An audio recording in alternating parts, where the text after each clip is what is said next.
बधाई देता हूं कि आज पूरे प्रदेश में सभी जिला हेडक्वार्टर्स के ऊपर जो हमारा सामान्य बजट 2025-26 का हरियाणा का जो बजट आया उसके ऊपर प्रेस वार्ता करने का निर्देश हमारे प्रदेश संगठन ने दिया था।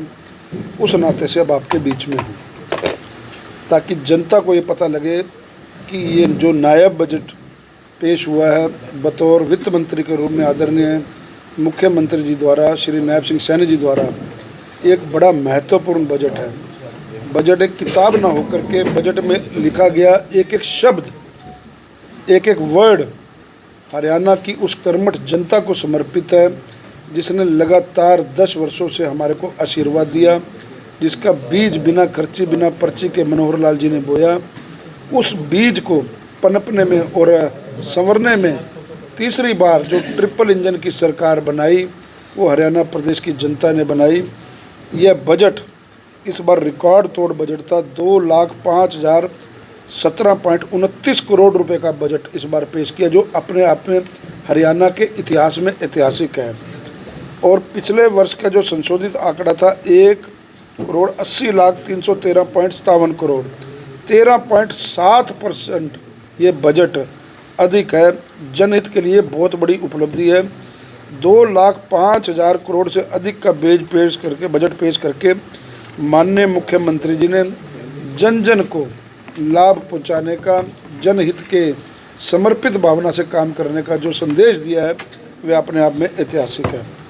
दूसरा, इस बजट में सबसे बड़ी जो हमारा बात है वो हमने जो अपने संकल्प पत्र में विधानसभा का जो हमारा संकल्प पत्र आया था उसमें हमने वायदा किया था कि 2100 रुपये प्रत्येक महिला को हम देंगे।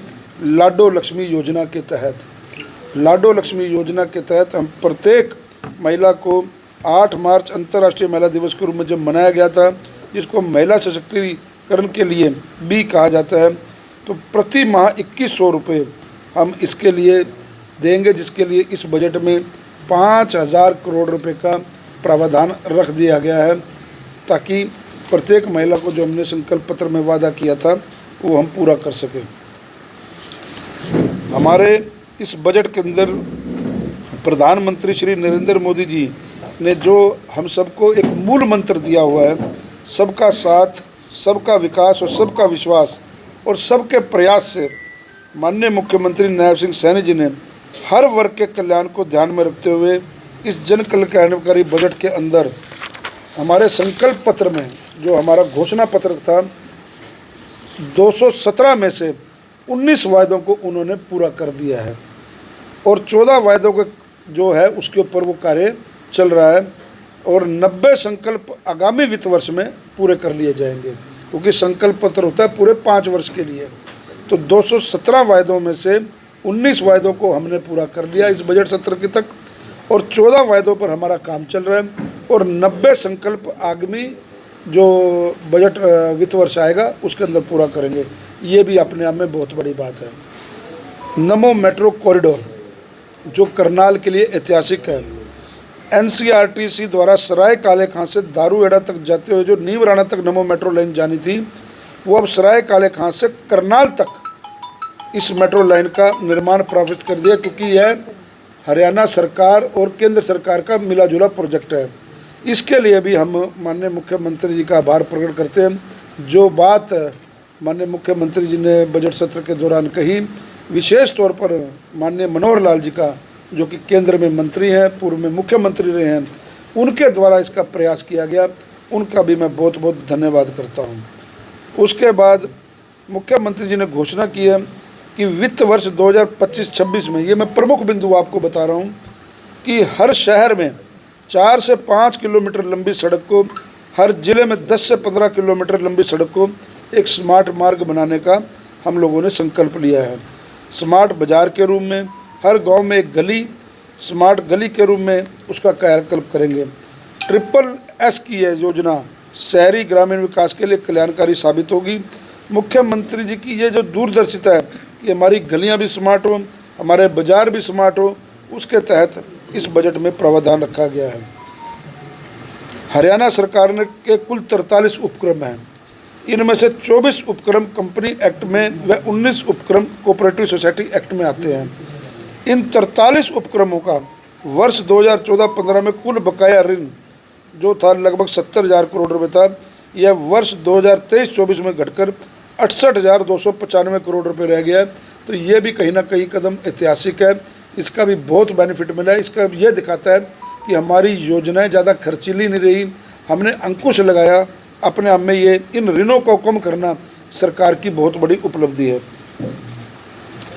युवाओं के भविष्य के लिए, उनके सर्वांगीण विकास के लिए हरियाणा के महाविद्यालयों में, विश्वविद्यालयों में विद्यार्थियों एवं अध्यापकों द्वारा अनुसंधान को बढ़ावा देने के लिए हमने 20 करोड़ रुपए की प्रारंभिक आवंटन राशि उसके लिए तय करी है।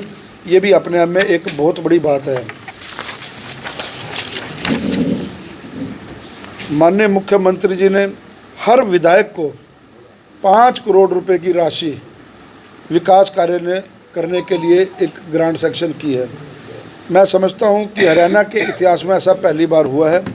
विधानसभा के विकास कार्यों को इन 5 करोड़ रुपए के माध्यम से, कहीं किसी की कोई मांग है, किसी की कोई धर्मशाला है, कहीं कोई अपना सोलर प्लांट लगना है, कहीं कोई और डेवलपमेंट के काम है, चाहे वो गांव में है चाहे शहरों में है, ये 5 करोड़ रुपए की राशि हर विधायक को दी गई है, समान सब विधायकों को। ये अपने आप में उनकी दूरदर्शिता सोच को दर्शाता है कि विधायक जो अपने क्षेत्र में काम करता है वो अपने क्षेत्र के विकास कार्यों के पैसे के चलते उसको कभी ना महसूस हो, उस नाते से बहुत बड़ा काम है। मुख्यमंत्री जी द्वारा देश के यशस्वी प्रधानमंत्री जी ने एक राष्ट्र एक विधानमंडल की जो सोच की बात कही है, हरियाणा सरकार ने उसको भी इस बजट में रखा है, उसका समर्थन किया है। पूरे देश में एक साथ चुनाव हो, उससे खर्चा भी बचता है, लोगों का समय भी बचता है, टाइम भी काफ़ी बचता है, और सब जब एक प्रकार की सरकार बनेगी तो विकास कार्य और तीव्र गति को पड़ेंगे। मुख्यमंत्री द्वारा दुर्घटनाओं के दौरान ट्रामा में होने वाले इलाज की सुविधाओं में बढ़ोतरी के लिए 14 जिलों में करनाल सहित जिला अस्पतालों में 70 एडवांस लाइफ सपोर्ट एम्बुलेंस एवं अन्य संरचनात्मक सुधारों के लिए भारत सरकार ने वर्ष 2025-26 में 200 करोड़ रुपए के निवेश को स्वीकृति दी है, जिसमें करनाल भी शामिल है। इससे मेडिकल फैसिलिटीज़ बहुत बढ़ेंगी, चाहे वो इक्विपमेंट्स के रूप में हो, औजारों के रूप में हो। जनता को मूलभूत सुविधाओं से, स्वास्थ्य सुविधाओं से महरूम नहीं होना पड़ेगा। इसके लिए भी मैं मुख्यमंत्री जी का बहुत बहुत धन्यवाद करता हूँ। उसके बाद जो भविष्य सक्षम बनाने के लिए डिपार्टमेंट ऑफ फ्यूचर नाम का एक नया विभाग बनाने की घोषणा की है, ये अपने आप में ऐतिहासिक है। फ्यूचर विजन ऑफ हरियाणा, जो कि प्रदेश को नई पीढ़ी को सीधा लाभ देगा, इस प्रकार का डिपार्टमेंट ऑफ फ्यूचर जो विभाग है, ये अपने आप में बहुत बड़ी उपलब्धि है।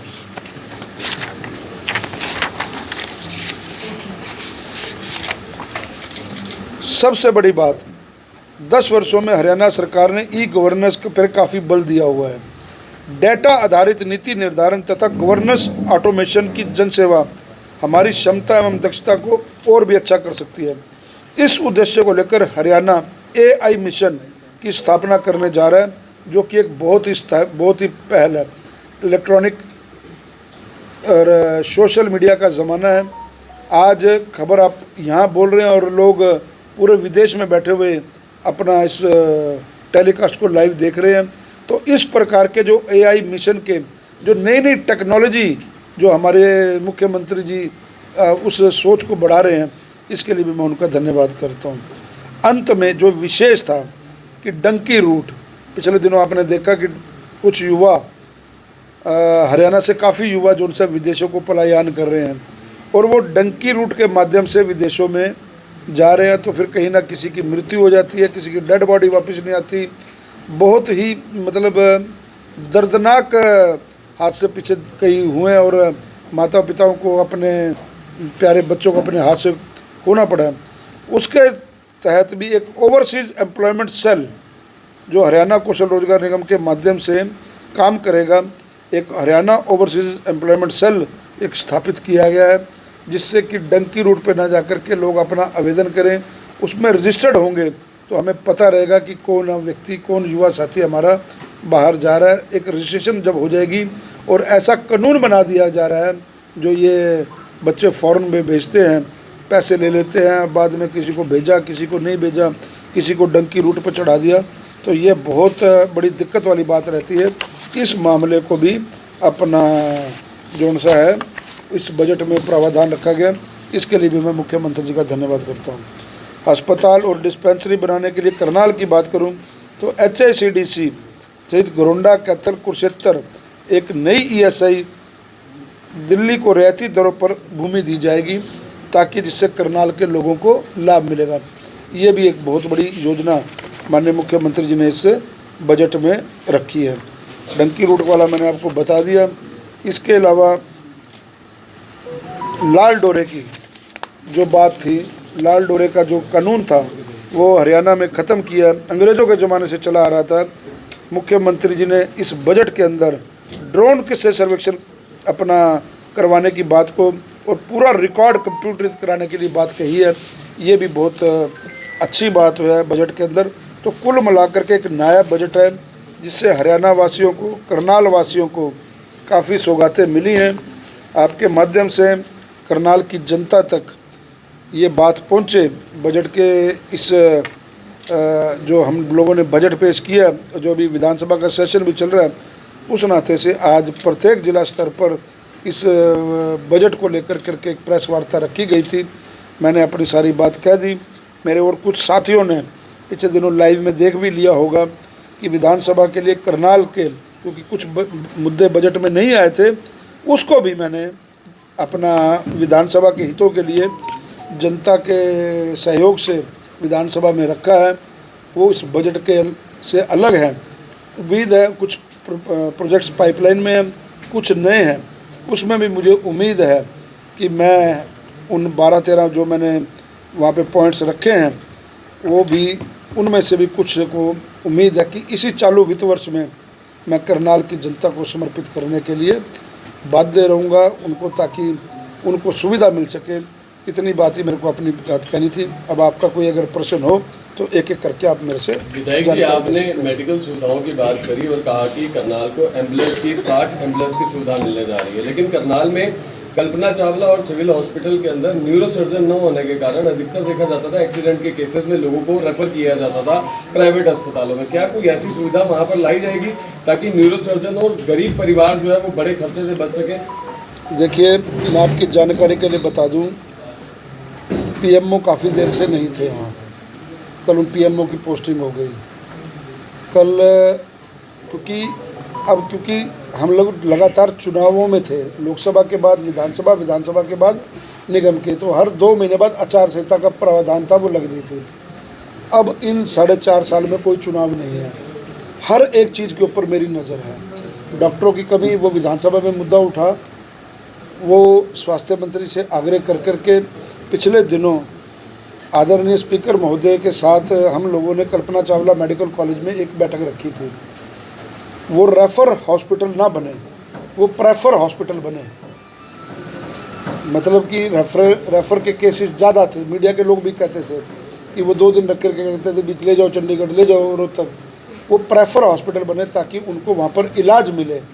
उस इलाज के लिए हम लोगों ने बहुत प्रयास किए, एक बैठक रखी, सभी फैकल्टीज़ को, डॉक्टर्स को हमने वहाँ पर बुलाया, उनसे 1-to-1 मीटिंग की, उनसे डाटा लिया कि आज पिछले 3 महीनों में कितने आपने मरीजों को रेफ़र किया, क्या बातचीत की।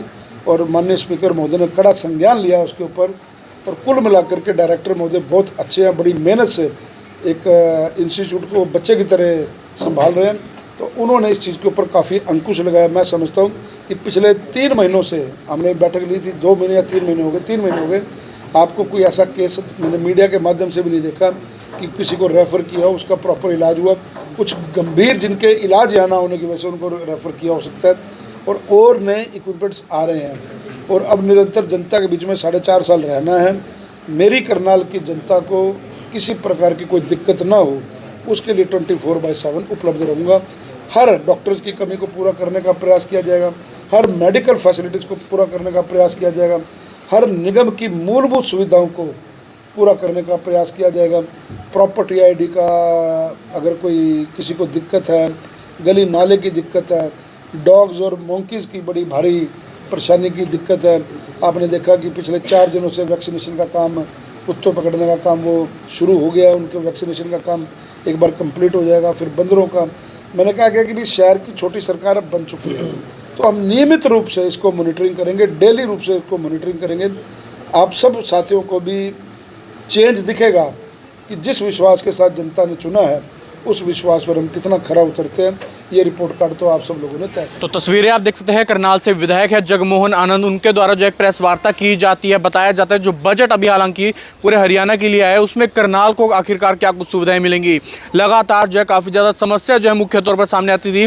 करनाल का कल्पना चावला मेडिकल अस्पताल, जहाँ पर कई 100 करोड़ रुपया लगाया जाता है, लेकिन जब मरीज वहाँ पर जाते हैं तो उनको रेफर कर दिया जाता है, उनको जो है किसी निजी अस्पताल में रेफर कर दिया जाता है या उनको चंडीगढ़ या रोहतक पीजीआई में रेफर कर दिया जाता है। लेकिन अब उनका कहना है, विधायक का कहना है कि यहाँ पर जो है नई तकनीकी यहाँ पर आएगी, नई मशीनरी यहाँ पर आएंगी, डॉक्टर्स अपॉइंट किए जाएंगे ताकि कोई भी अगर कोई पेशेंट आता है तो उनको जो है रेफर ना किया जाए, बल्कि पेशेंट की जो है प्रेफरेंस करनाल का कल्पना चावला मेडिकल अस्पताल बने। उसी तरीके से हर महीने जो है महिलाओं के खाते में 2100 रुपये आएंगे, उसको लेकर भी जो है कहना कि लाडो लक्ष्मी योजना के तहत 2100 रुपये प्रति माह आएंगे। ऐसे तमाम बातों को लेकर जो है बताया गया कि करनाल को आखिरकार इस आम बजट में क्या कुछ मिला है। मुकुल तीजा, करनाल ब्रेकिंग न्यूज़, करनाल।